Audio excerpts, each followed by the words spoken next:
अगर आप लोग ट्रेडिंग में नए हो और आपके सामने काफ़ी ज़्यादा कॉम्प्लेक्सिटी आती है, जैसे किसी वर्ड में या फिर किसी कॉन्सेप्ट में, जो कि ट्रेडिंग करने के लिए बहुत ज़्यादा इंपॉर्टेंट होते हैं, तो ये वीडियो आपके लिए ही है, जहाँ पे आप सीखोगे बहुत सारी चीज़ें ऐसी जो कि ट्रेडिंग में आती हैं और जो कि आपको जानना चाहिए उसके बारे में, जिनके बिना आप ट्रेडिंग नहीं कर सकते हो। जहाँ पर कुछ चीज़ें बेसिक भी होती है, कुछ एडवांस भी होती है, कुछ फंडामेंटल होती है, कुछ एसेंशियल होती है। और मैं आपको मेक श्योर कर सकता हूँ आपको इस वीडियो देखने के बाद में किसी और वीडियो की जरूरत नहीं पड़ेगी ट्रेडिंग को स्टार्ट और उसको समझने से रिलेटेड। और इस वीडियो को और अच्छे से समझने के लिए आप इसका पहला पार्ट देखो, जहाँ पर हमने बताया कि ट्रेडिंग क्या है, कैसे स्टार्ट की जाती है, कहाँ पे स्टार्ट की जाती है, ट्रेडर इन्वेस्टर क्या है, ब्रोकर क्या है और कहाँ पे आपको अकाउंट खोलना चाहिए, सब कुछ। तो वो है इंट्रोडक्शन का पार्ट 1, जिसका लिंक आपको डिस्क्रिप्शन में मिल जाएगा, और ये उसी का सेकंड पार्ट है। तो चलिए बिना किसी देरी के वीडियो को स्टार्ट करते हैं। तो पॉइंट नंबर 1, जो कि 6 बेसिक थिंग्स, जहाँ पर आते हैं entry, exit, stop loss, target, trailing stop loss and orders. अब एंट्री क्या है?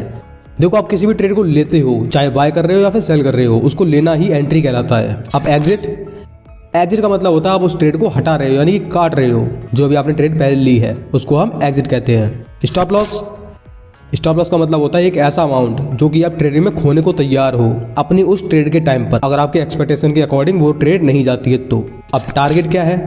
टारगेट स्टॉप लॉस का उल्टा होता है। टारगेट का मतलब होता है आप कितना पैसा मार्केट से चाहते हो या फिर उस ट्रेड में चाहते हो, जिसको हम प्रॉफिट भी कहते हैं या फिर टीपी।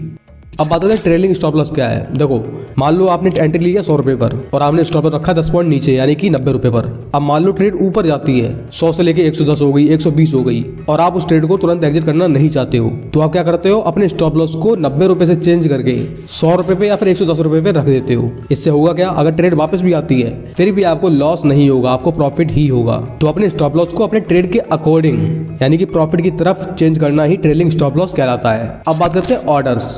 देखो, ऑर्डर्स क्या है? ऑर्डर्स बेसिकली एक कमांड होते हैं जो कि आप अपने ब्रोकर्स को देते हो अपने ट्रेड को एग्जीक्यूट कराने के लिए। अब यहाँ पे चाहे तुम बाय कर रहे हो या फिर सेल कर रहे हो या फिर स्टॉप लॉस लगा रहे हो, इन तीनों में ही ऑर्डर्स काम करते हैं। अब मेनली ऑर्डर 3 टाइप के होते हैं, एक limit order, market order and SL order, यानी स्टॉप लॉस ऑर्डर। अब लिमिट ऑर्डर क्या है? लिमिट ऑर्डर का मतलब ये है आप मार्केट से ज़्यादा सब्जी लेने के लिए, और वहाँ पे जो आलू का रेट है वो कभी 10 रुपये हो जा रहा है, कभी 11 रुपये, कभी 12 रुपये, कभी 9 रुपये हो रहा है, तो आप वहाँ पे बोलते हो मेरे को सिर्फ 10 रुपये पे आलू चाहिए है, इसके ऊपर बिल्कुल भी मैं पैसा देना नहीं चाहता हूँ। तो सिंपली आप किसी भी ट्रेड को लेते हो और वहाँ पे ब्रोकर को बोलते हो कि मेरे को 100 रुपये पे ही चाहिए ये ट्रेड, इससे ज़्यादा मैं पैसा नहीं दूंगा। इसको हम लिमिट ऑर्डर बोलते हैं। अब मार्केट ऑर्डर क्या है? मार्केट ऑर्डर अगर आप सिलेक्ट करते हो तो यहाँ पर जो एंट्री या फिर एग्जिट कर रहे हो, वहाँ पर आपको जो भी मार्केट में प्राइस मिलेगा उस पर आपकी ट्रेड एग्जीक्यूट हो जाएगी। इससे मतलब नहीं पड़ता है कि आप कितना रुपए पे एग्जिट करना चाहते हो या फिर एंट्री लेना चाहते हो। यहाँ पे जो भी होता है वो मार्केट के ऊपर डिपेंड करता है, जो भी उस टाइम पर प्राइस चल रहा होगा वहाँ पर आपकी ट्रेड एग्जीक्यूट हो जाएगी। अब बात करते हैं एसएल, यानी कि स्टॉप लॉस ऑर्डर। अभी हमने बात की थी स्टॉप लॉस क्या है, यानी कि वो अमाउंट जो कि आप खोने के लिए तैयार हो। अब स्टॉप लॉस ऑर्डर क्या है? अब ये बेसिकली एक ऑर्डर होता है, यानी कि कमांड होती है जो कि आप अपने ब्रोकर में सेट करते हो, जहां पर आपकी जो ट्रेड है वो ऑटोमेटिकली वहां से एग्जिट हो जाएगी। जैसे आपने 100 रुपये में एंट्री ली थी, आप अपने स्टॉप लॉस रख दिया अपने 10 पॉइंट नीचे, यानी कि 90 रुपये पर। तो जैसे ही प्राइस ऊपर जाने की जगह पर नीचे आएगा और जैसे ही वो 90 रुपये पर आएगा, वैसे ही आपकी ट्रेड वहां पर एग्जिट हो जाएगी। चलिए बात करते हैं पॉइंट नंबर 2, जो कि है रिस्क मैनेजमेंट। रिस्क मैनेजमेंट के बारे में आपने बहुत बार सुना होगा कि रिस्क मैनेजमेंट बहुत ज़्यादा जरूरी होता है, जो कि है भी। क्यों? क्योंकि आपके पास कितना ही अच्छा लक क्यों ना हो या फिर एक्यूरेसी क्यों ना हो, आप 10 में से 8 बार प्रॉफिट कर रहे हो, पर अगर आपके पास रिस्क मैनेजमेंट नहीं है, आपको रिस्क मैनेज करना नहीं आता है, तो आप क्या करोगे? मान लो अपने 10 में से 8 ट्रेड में आपने 1-2 लाख रुपए बना लिए। अब जो 2 ट्रेड हैं जिनमें लॉस होने वाला आपको, वहां पर आपको इतना लॉस हो सकता है कि आपको घर बार भी बेचना पड़ सकता है। तो रिस्क मैनेजमेंट का मतलब यही होता है आप अपने ट्रेड के लिए अपने रिस्क को किस तरीके से मैनेज करते हो। अब रिस्क मैनेजमेंट 2 तरीके से कैलकुलेट किया जाता है, एक होता है रिस्क रिवॉर्ड और एक होता है पोजीशन साइजिंग। अब रिस्क रिवॉर्ड क्या है? देखो, रिस्क और रिवॉर्ड, रिस्क का मतलब होता है आप कितना खोने के तैयार हो, और रिवॉर्ड का मतलब आप कितना लेना चाहते हो उसके बदले में। तो आप कितने पैसों के बदले में या कितना प्रॉफिट की एक्सपेक्टेशन रखते हो, यही रिस्क रिवॉर्ड कहलाता है। जैसे कि आप 100 रुपए रिस्क रखते हो, यानी कि एक ट्रेड में आप इतना लॉस लेने को तैयार हो, और इसके बदले में आप 200 रुपए की एक्सपेक्टेशन रखते हो, तो यहाँ पे आपका रिस्क रिवॉर्ड रेशियो निकल के आता है 1:2 का। और यहीं पे अगर आप 100 रुपए खोने के बदले में 500 रुपए की एक्सपेक्टेशन रखते हो, यानी कि टारगेट रखते हो, तो ये होता है 1:5। देखो, रिस्क रिवॉर्ड रिस्क मैनेजमेंट में बहुत ज्यादा इंपॉर्टेंट है। अब आपके दिमाग में ये क्वेश्चन आ सकता है कि सबसे अच्छा रिस्क रिवॉर्ड रेशियो कौन सा होता है? देखो, ये पर्सन टू पर्सन डिपेंड करता है कि आपकी स्ट्रेटेजी क्या है, आप किस तरीके से ट्रेड लेते हो, कहां पे ट्रेड लेते हो। जैसे कि एक स्कैल्पर के लिए 1:1 भी बहुत होता है, और इंट्राडे के लिए 1:2 या फिर 1:3 अच्छा होता है। बट अगर ओवरऑल बात की जाए तो आपको मिनिमम जो होता है रिस्क रिवॉर्ड रेशियो आपको 1:2 रखना चाहिए, यानी 100 रुपए के बदले में आपको 200 रुपए की एक्सपेक्टेशन रखनी है, 1000 रुपए के बदले में 2000 रुपए की एक्सपेक्टेशन रखनी है, यानी कि टारगेट। और जो काफी अच्छा रिस्क रिवॉर्ड रेशियो होता है वो होता है 1:3 का, मतलब 1 रुपए के बदले में 3 रुपए का टारगेट। देखो, रिस्क रिवॉर्ड रेशियो जो है वो बहुत ज्यादा इंपॉर्टेंट होता है रिस्क मैनेजमेंट में। अब आता है पोजीशन साइजिंग। पोजीशन साइजिंग भी काफी ज्यादा इंपॉर्टेंट है रिस्क मैनेजमेंट में। अब पोजीशन साइजिंग है क्या? पोजीशन साइजिंग का सिंपल मतलब यही होता है कि आप कितनी क्वांटिटी से ट्रेड ले रहे हो और ये सब कुछ कैलकुलेट करना होता है। तो कैसे कुछ नहीं होता है इसमें। अब पोजीशन साइजिंग क्या है? अब जैसे मान लो आपका जो स्टॉप लॉस है वो 10 पॉइंट का है, यानी कि 100 रुपए पे एंट्री ले रहे हो और वहां से 90 रुपए आप स्टॉप लॉस लेना चाहते हो, तो यहाँ पे स्टॉप लॉस पॉइंट कितने निकल गया है? 10 पॉइंट। अब यहाँ पर एक चीज को और ध्यान में रखना है कि आप एक ट्रेड में कितना रिस्क लेने को तैयार हो। जैसे कि आप एक ट्रेड में 100 रुपए का रिस्क ले रहे हो, यानी कि लॉस लेने को तैयार हो, तो आपको अपने रिस्क को अपने स्टॉप लॉस पॉइंट से डिवाइड कर देना है। जैसे कि आप 100 को 10 पॉइंट से डिवाइड करते हो तो जो निकल आता है 10, जो कि आपको क्वांटिटी रखनी है। अब इसी तरीके से अगर आपका जो डेली का रिस्क है वो पर ट्रेड में 1000 रुपीज है और आपके स्टॉप लॉस जो पॉइंट निकल के आए हैं वो है 10, तो जब आप 1000 को 10 से डिवाइड करते हो तो जो आपके सामने क्वांटिटी निकल के आती है वो होती है 100। तो आपको उस ट्रेड में 100 क्वांटिटी के आसपास आपको ट्रेड लेनी चाहिए। चलिए अब बात करते हैं पॉइंट नंबर 3, जो कि है प्राइस एक्शन। प्राइस एक्शन बहुत ही मोस्ट हाइप्ड कॉन्सेप्ट है, जहां पर आपको हर एक सोशल मीडिया पे बैठने वाला ट्रेडर यही बोलता है कि प्राइस एक्शन पे ट्रेडिंग करो। बट प्राइस एक्शन है क्या? देखो बेसिकली आप किसी भी स्टॉक, ऑप्शन या फिर क्रिप्टो पे ट्रेड करते हो तो वहां पर आपको जो भी चार्ट दिखाई देता है आप उस चार्ट के बेस पे ट्रेड लेते हो। वहां पे जो भी आपकी प्रेडिक्शन रहती है या फिर आपकी जो भी स्ट्रेटेजी कहती है, बनती है, सेटअप बनता है, तो चार्ट के अकॉर्डिंग ट्रेड लेना ही प्राइस एक्शन कहलाता है। अब देखो चार्ट के अकॉर्डिंग ट्रेड लेने के लिए कुछ की कंपोनेंट्स होते हैं, जैसे कि कैंडल स्टिक पैटर्न हो गया, time frame, support and resistance, trend analysis, price patterns, breakout and breakdown and volume analysis. तो यहाँ पे जो भी चीज आपको मैंने बोली है ये सारी काफी ज्यादा इंपॉर्टेंट है प्राइस एक्शन में। अब हम जैसे जैसे अपनी सीरीज को आगे बढ़ाएंगे वैसे ही हम प्राइस एक्शन को अच्छे से डिटेल में समझेंगे कि आखिर इन की कंपोनेंट्स का यूज कैसे करते हैं, कहां पे यूज होता है, एनालिसिस कैसे करेंगे हम। तो चलिए अब बात करते हैं पॉइंट नंबर 4, जो कि है व्हाट इज एनालिसिस। देखो एनालिसिस क्या है? किसी भी ट्रेड में हम एंट्री लेने के लिए क्या करते हैं? तुक्के में ट्रेड लेते हैं। कुछ लोग लेते होंगे जो कि ट्रेडर नहीं होते हैं। तो बेसिकली किसी भी ट्रेड में एंट्री लेने के लिए आप जो भी रिसर्च करते हो कि कहां पे एंट्री लेनी चाहिए, कहां पे सेल करना चाहिए, कहां बाय करना चाहिए और क्या उसको होल्ड करना चाहिए, इसी रिसर्च को हम एनालिसिस कहते हैं। बस अब एनालिसिस के भी कुछ तरीके होते हैं, जैसे कि पहला हो गया फंडामेंटल एनालिसिस, दूसरा टेक्निकल एनालिसिस, तीसरा सेंटीमेंट एनालिसिस एंड चौथा रिस्क एनालिसिस। जहां पर जो 3 है वो काफी ज्यादा इंपॉर्टेंट है और काफी ज्यादा यूज किए जाते हैं, जो कि fundamental analysis, technical analysis, sentimental analysis. अब बात करते हैं फंडामेंटल एनालिसिस है क्या। देखो फंडामेंटल एनालिसिस में आप किसी भी स्टॉक पे ट्रेड करते हो तो वहाँ का जो प्राइस है वो डिपेंड करता है कि कंपनी में क्या चल रहा है, कंपनी कितना पैसा कमा रही है, उसकी परफॉर्मेंस क्या रही है, उसके आगे के प्लान क्या है, उसका मैनेजमेंट क्या है। और यहीं पे अगर आप किसी इंडेक्स में ट्रेडिंग करते हो तो यहाँ पर काफी ज्यादा फैक्टर्स को आपको देखना पड़ता है कि मार्केट का मूड क्या चल रहा है, कि कंपनी की ग्रोथ क्या चल रही है या फिर एक्सटर्नल फैक्टर्स क्या है, वर्ल्ड इकोनॉमी कैसी जा रही है। अब फंडामेंटल एनालिसिस कुछ की कंपोनेंट्स भी होते हैं, जैसे कि financial statement, economic indicators, industry analysis और कंपनी न्यूज एंड इवेंट्स। अब बात करते हैं टेक्निकल एनालिसिस की। देखो टेक्निकल एनालिसिस क्या है। टेक्निकल एनालिसिस में जो भी हम रिसर्च परफॉर्म करते हैं वो बेसिकली प्राइस चार्ट पे करते हैं, जहां पर हम यूज करते हैं इंडिकेटर्स का, ऑक्सीलेटर्स का, चार्ट पैटर्न्स का, सपोर्ट एंड रेजिस्टेंस लेवल्स का। और हाँ, जो हम प्राइस एक्शन की बात करते हैं वो टेक्निकल एनालिसिस के अंदर ही आता है, पर वहां पर हम मेजरली प्राइस को ही देखते हैं। पर टेक्निकल एनालिसिस में हम इंडिकेटर्स का भी यूज करते हैं। अब सेंटीमेंट एनालिसिस क्या है। सेंटीमेंट एनालिसिस जो है वो ओवरऑल मूड पे डिपेंड करता है कि लोगों का मूड क्या है, जो भी मार्केट में काम कर रहे हैं, ट्रेडिंग कर रहे हैं, कि किसी लेवल पर ट्रेडर्स का परसेप्शन क्या है। और जिसके एनालिसिस करने के लिए जो की कंपोनेंट्स है वो है call put ratio, news sentiment, survey and reports. अब बात करते हैं पॉइंट नंबर 5, जो है प्री मार्केट एनालिसिस। एनालिसिस आप जानते हो क्या है, रिसर्च करना ट्रेड के लिए। अब प्री मार्केट एनालिसिस क्या है। देखो मार्केट खुलने से पहले जो भी एनालिसिस करते हैं उसको हम प्री मार्केट एनालिसिस कहते हैं। अब ये करते क्यों है? सीधी सी बात है कि मार्केट ओपन होने के बाद में क्या मूवमेंट आ सकती है उसके लिए हम पहले से तैयारी करके रखते हैं, जिसको हम प्री मार्केट एनालिसिस कहते हैं। अब यहीं पे आता है पॉइंट नंबर 6, जो है पोस्ट मार्केट एनालिसिस। अब यहाँ पर जो एनालिसिस की जाती है वो करते हैं मार्केट के बंद होने के बाद में। अब इसके 2 रीजन या फिर फायदे बोल लो। पहला तो ये होता है कि आपने जो भी ट्रेड की है पूरे दिन में, चाहे अच्छी गई है, बुरी गई है, क्यों गई है, इसके बारे में हम पता करते हैं मार्केट बंद होने के बाद में। दूसरा, अगले दिन के लिए हम पहले से तैयारी करके रख सकते हैं। अब बात करते हैं पॉइंट नंबर 7, जो कि ट्रैप्स। ट्रैप्स बेसिकली जाल होते हैं जो कि ट्रेडर्स को फंसाने के लिए बनाए जाते हैं, सॉरी रिटेल ट्रेडर्स को फंसाने के लिए बनाए जाते हैं। अब ये बनाता कौन है?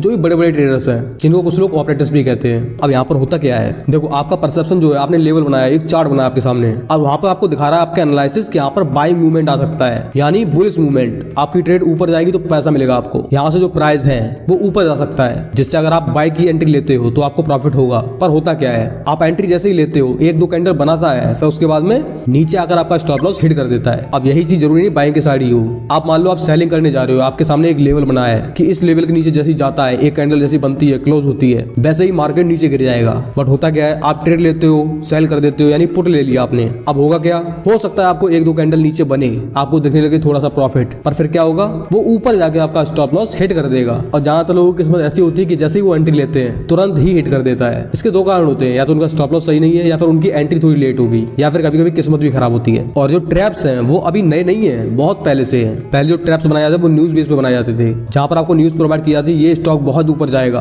तो आप लोग भी फॉर्म में आके उस स्टॉक को बाय कर लेते हो। फिर उसके बाद क्या होता है, जब प्राइस कुछ ऊपर जाता है और आप जैसे रिटेल इन्वेस्टर या फिर ट्रेडर हाई पे बाय कर लेते हो, वैसे ही वहां पर ऑपरेटर उसको एग्जिट कर देते हैं, अपनी जो भी उनकी क्वांटिटी ले रखी थी उन्होंने पहले से। अब इससे होता क्या है, उनको तो कुछ अमाउंट में प्रॉफिट हो जाता है और आप लोग ऊपर फंस जाते हो। आपके सामने बहुत सारे स्टॉक जैसे आएंगे जिनके अगर आप प्राइस को देखोगे तो वो एक महीने में ही 3 से 4 गुना ऊपर गए हैं, फिर उसके बाद में ऐसे गिरे हैं कि आपका पैसा बिल्कुल ही 99% जीरो हो गया है। तो ट्रैप से बचना कैसे है, ये आपको मार्केट में रह के ही पता चलेगा। चलिए अब बात करते हैं पॉइंट नंबर 8, जो कि simulated trading.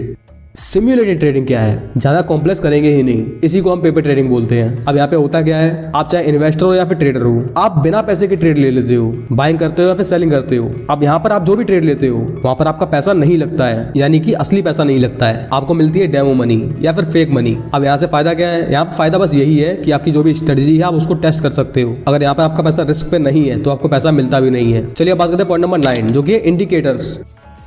Indicators, don't use indicators. आजकल हर कोई अपने आप को जो प्राइस एक्शन ट्रेडर बोलता है वो यही चीज बोलता है। देखो, हर इंडिकेटर बेकार नहीं होता है और हर इंडिकेटर अच्छा नहीं होता है। आज तो हजारों लाखों इंडिकेटर्स आ गए हैं, बट इनमें से कुछ ही ऐसे हैं जो कि आपके लिए यूजफुल हैं और जिनका अगर यूज करते हो तो काफी ज्यादा आपको हेल्प मिलेगी, जिससे कि आप हाईली कंफर्मेशन ट्रेड में एंट्री ले सकते हो। हाँ, पर उन इंडिकेटर्स थोड़ा सा अवॉइड करना जहां पर वो आपको इंडिकेट करते हैं कि कब बाय करना और कब सेल करना है। अगर आप वहां पर जाके बैक टेस्ट भी करते हो तो वहां पे जो रिजल्ट है हो सकता है वो थोड़ा बहुत प्रॉफिट में दिखाई दे, पर उससे कुछ नहीं होता है। पर जो इंडिकेटर्स कुछ हैं जो कि काफी अच्छे हैं, जैसे कि EMA हो गया, VWAP हो गया, बॉलिंजर बैंड हो गया, ADX, RSI, बहुत सारे हैं। अब ये आपके ऊपर है, आप किस स्ट्रेटजी पे काम करते हो। अब ऐसा नहीं करना है कि सभी के सभी इंडिकेटर्स को आप एक ही चार्ट में डाल दो। एक इंडिकेटर जो कि बहुत कॉमन है जिसका यूज करते हो आप ट्रेंड को देखने के लिए, जो कि है EMA या फिर मूविंग एवरेज। हाँ, पर यहाँ पर एक और चीज है जो कि है वॉल्यूम। अब वॉल्यूम को मैं इंडिकेटर बोलूं या फिर टूल बोलूं, कुछ भी बोलूं, सबसे ज्यादा इंपॉर्टेंट है और इसका यूज आपको जरूर करना है। चलिए अब बात करते हैं पॉइंट नंबर 10 की, जो कि है टूल्स। अब टूल्स क्या है, देखो चार्ट पे जो भी एनालिसिस करते हो, चार्ट पे बता रहा हूँ मैं, अब वहां पर कुछ आपको लेवल्स बनाने होते हैं, कुछ ड्राइंग करनी होती है, कुछ ड्रॉ करना होता है, चाहे चार्ट के लिए कर रहे हो या फिर लेवल्स के लिए कर रहे हो या फिर ब्रेकआउट जो भी आप जोन बना रहे हो, कुछ भी कर रहे हो, वहां पर आपको कुछ चीजों की जरूरत पड़ती है ड्रॉ करने के लिए। अब इन्हीं को हम टूल्स बोलते हैं। अब देखो टूल्स काफी है, बट मोस्ट इंपोर्टेंट टूल्स की बात करूं तो पहला है ट्रेंड लाइन, दूसरा है हॉरिजॉन्टल लाइन, तीसरा है लॉन्ग पोजीशन टूल, चौथा short position tool and scale and one more Fibonacci. बहुत ज्यादा यूजफुल है, याद रखना। तो जो ट्रेंड लाइन और हॉरिजॉन्टल लाइन जो है वो बेसिकली ड्राइंग करने के लिए होती है, फिर ड्रॉ करने के लिए। हॉरिजॉन्टल लाइन बिल्कुल हॉरिजॉन्टली ड्रॉ करती है और ट्रेंड लाइन को आप किसी भी एंगल में ड्रॉ कर सकते हो। अब लॉन्ग पोजीशन टूल क्या होता है, आप जब भी बाइंग करते हो तो बाइंग करने के लिए आप लॉन्ग पोजीशन टूल लगाते हो। अब यहाँ से क्या आपको फायदा मिलता है, यहाँ पर आपके सामने निकल के आता है स्टॉप लॉस पॉइंट क्या है, टारगेट पॉइंट क्या है और आपका रिस्क रिवॉर्ड क्या बैठ रहा है, ये सब कुछ परसेंटेज भी दिखती है आपको। अब सेम चीज शॉर्ट पोजीशन में भी होती है, पर यहाँ पर यूज करते हैं इसको हम तब जब हम कहीं पे सेलिंग करते हैं। अब स्केल क्या है, स्केल जो है वो नापने के लिए ही होती है, चाहे परसेंटेज नाप रहे हो या फिर पॉइंट्स नाप रहे हो। अब बैक टेस्टिंग के टाइम पे स्केल काफी ज्यादा यूजफुल होती है। चलिए अब बात करते हैं पॉइंट नंबर 11, जो कि है लिक्विडिटी। अब लिक्विडिटी क्या है, बिल्कुल सिंपल भाषा में बात करें, आप कहीं पे भी बाय सेल करना चाहते हो तो कितनी जल्दी आपका ऑर्डर एग्जीक्यूट हो जाता है, ये डिपेंड करता है लिक्विडिटी पे। जितनी ज्यादा लिक्विडिटी होगी इसका मतलब होता है वहां पर बहुत सारे शेयर्स को बेचा और खरीदा जा रहा है, जिससे कि आपकी ट्रेड जो है तुरंत एग्जीक्यूट हो जाती है। आप बाय करने जाते हो तुरंत बाय हो जाता है और जब सेल करने जाते हो तो तुरंत सेल हो जाता है। तो आपको जब भी ट्रेड लेनी हो, हर बार जिस भी इंस्ट्रूमेंट में ट्रेड कर रहे हो वहां पर लिक्विडिटी होनी चाहिए। ऐसा नहीं होना चाहिए कि वहां पर आप बाय तो कर लो पर जब सेलिंग का टाइम आए तो आप सेल ही ना कर पाओ। होता है ये भी, जो कि इलिक्विड स्टॉक्स या फिर सिक्योरिटीज होती हैं। अब बात करते हैं पॉइंट नंबर 12, जो कि है वॉल्यूम।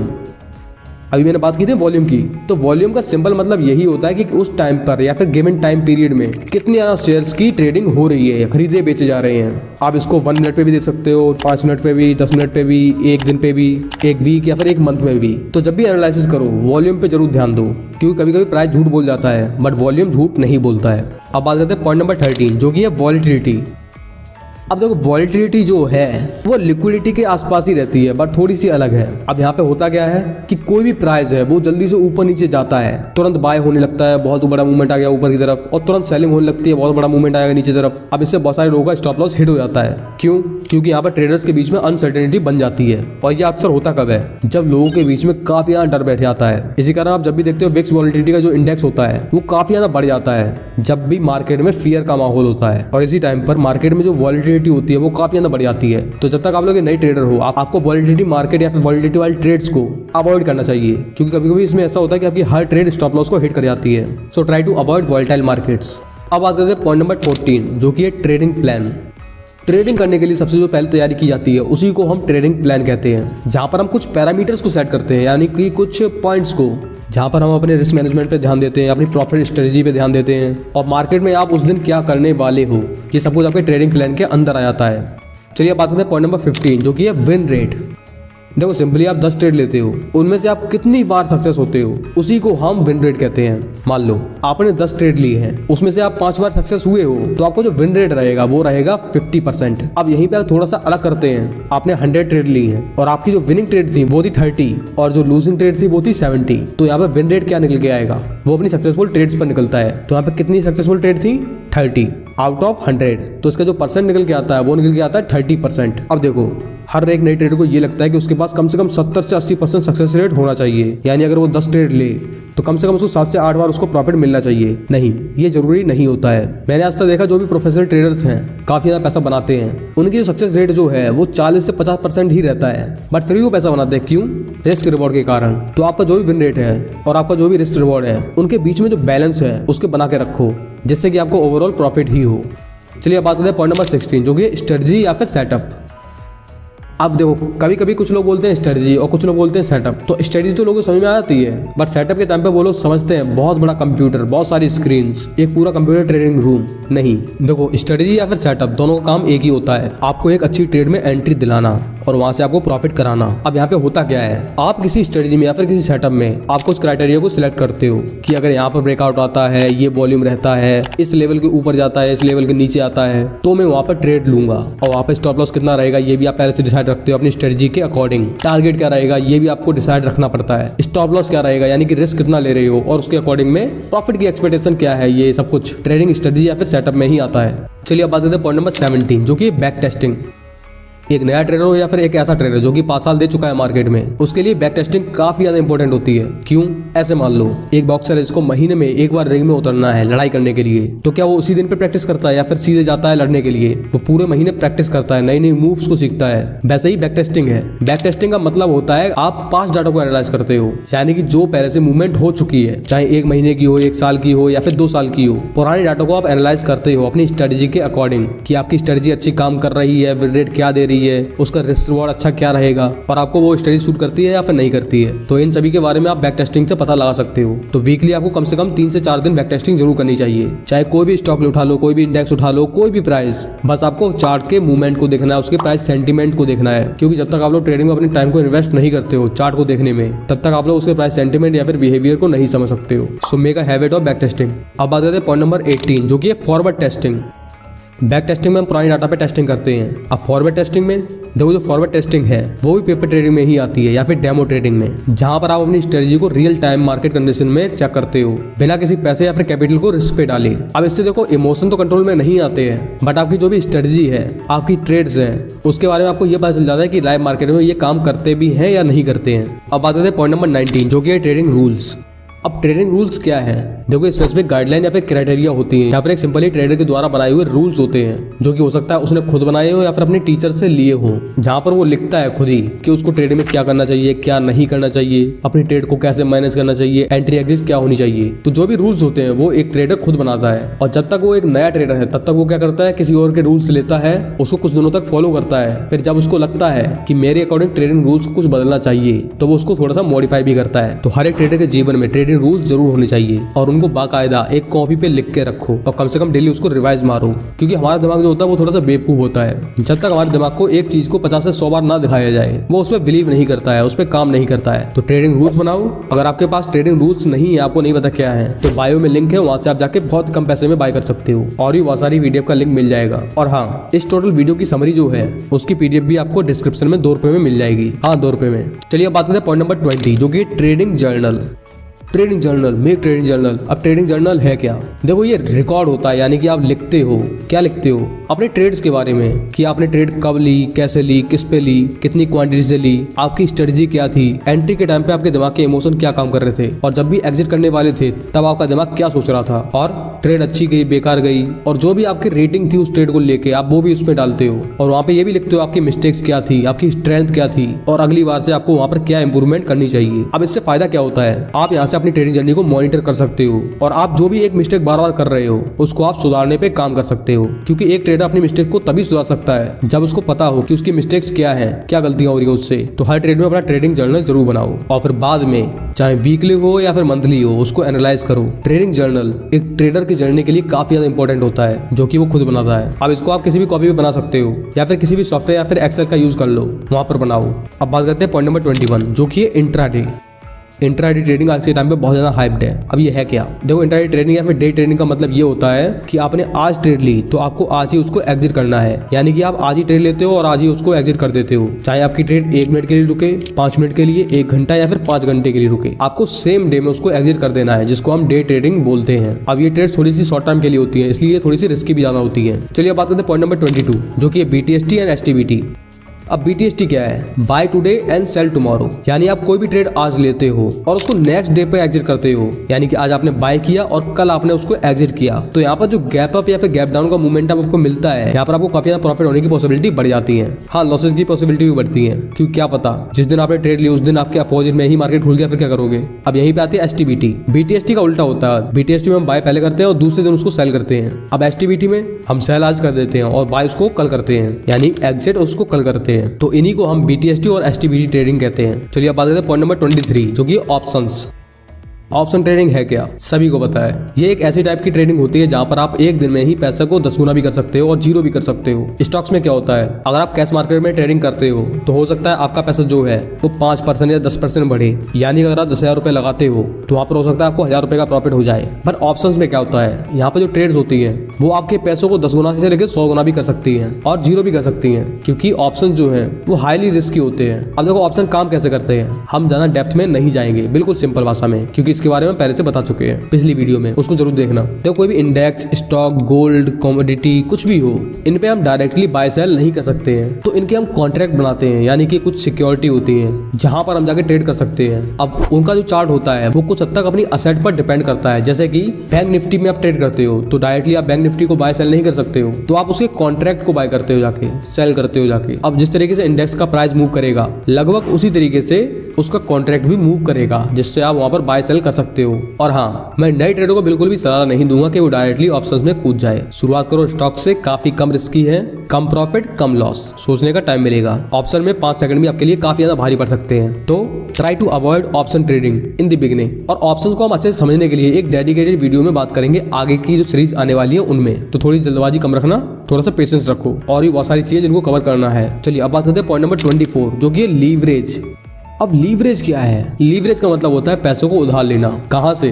किसी दोस्त से, रिश्तेदार से नहीं, आपने जहाँ पे भी अकाउंट खोला है अपने ब्रोकर के पास में, वहां से उधार लेना। अब इसके लिए आपको किसी भी डॉक्यूमेंट की जरूरत नहीं पड़ती है। हर ब्रोकर अपने हिसाब से कुछ लीवरेज देता है, 2x 5x के आसपास। पहले तो 20x भी मिल जाता था, मतलब 20 गुना। ऐसे मान के चलो आपके पास 1,000 रुपए हैं और आपको 5x लीवरेज मिल रहा है, यानी कि 5 इंटू लीवरेज मिल रहा है, तो आपका जो भी पैसा है वो 5 गुना हो जाएगा, यानी कि 1,000 रुपए है आपके पास। तो आप जब भी ट्रेड लेने जाओगे तो आप 5,000 रुपए से ट्रेड ले सकते हो। और पहले के टाइम पे ऐसा होता था कि आपको 20 गुना लीवरेज मिलता था। अब यहाँ पे होता क्या था कि आपके पास 1 लाख रुपए हैं, तो आप जो भी ट्रेड लेना चाहते हो तो वहाँ पे आप 20 लाख रुपए से ट्रेड ले सकते हो। अब तो बहुत कम हो गया है, लेकिन फिर भी लीवरेज काफी ज्यादा खतरनाक है। क्यों?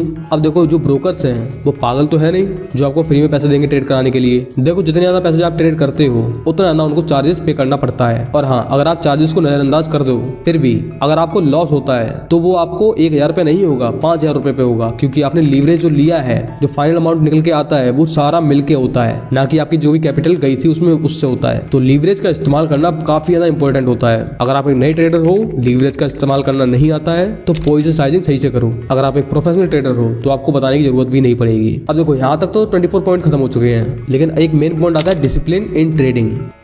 अब देखो डिसिप्लिन चाहे बिजनेस में हो, नौकरी में हो या फिर फौज में हो, हर जगह पे डिसिप्लिन जो है एक अहम रोल प्ले करता है। क्योंकि जब भी पैसों की बात आती है तो इंसान का दिमाग जो है वो थोड़ा सा इमोशनल हो जाता है, इमोशनली बेस पे डिसीजन लेता है, और हमेशा जो भी इमोशनल बेस पे डिसीजन लिए जाते हैं वो आपको बर्बाद भी कर सकते हैं। फिर चाहे आप शॉर्ट टर्म ट्रेडर हो या फिर लॉन्ग टर्म इन्वेस्टर हो, डिसिप्लिन आपके लिए काफी ज्यादा इंपॉर्टेंट होता है। सो बी डिसिप्लिन इन ट्रेडिंग। और हाँ, एक छोटे से वीडियो में काफी ज्यादा इंफॉर्मेशन को भरने के लिए काफी चीजों को कंप्रेस करना पड़ता है, जिसके लिए हो सकता है कुछ चीजें आपके ऊपर से निकल जाए, यानी कि आप समझ भी गए हो फिर भी आप उनको भूल सकते हो। तो इसके लिए आपको एक काम करना है कि इस वीडियो को दोबारा से देखना है और आपका जो भी पार्टनर है उसको भी दिखाओ, क्योंकि ज्ञान बांटने से ही बढ़ता है। अब देखो जो ट्रेडिंग सीरीज का इंट्रोडक्शन था वो खत्म हो चुका है। अब हम अगले वीडियो में एक एक टॉपिक को कवर करते चलेंगे, जिसका जो पहला पार्ट होगा वो है चार्ट, यानी कि आप बिगिनर से लेके प्रोफेशनल तक अपने चार्ट को कैसे यूज करें, कहां पर चार्ट देखें, ट्रेडिंग करने के लिए कहां पे आपको चार्ट देखना है, वो चीज, टाइम फ्रेम, टूल्स, इंडिकेटर्स, जो भी कुछ है सब कुछ उसमें कवर कर देंगे हम, जो कि होने वाला हमारा एपिसोड 3, यानी chapter of chart for beginners to professional. तो वीडियो जल्द आने वाली है, उसके लिए थोड़ा सा वेट करना, हाँ थोड़ा सा करना पड़ेगा। और आपके जो भी कमेंट्स हैं या फिर जो भी क्वेश्चन हैं इसी वीडियो में से हो या फिर कहीं से भी हो,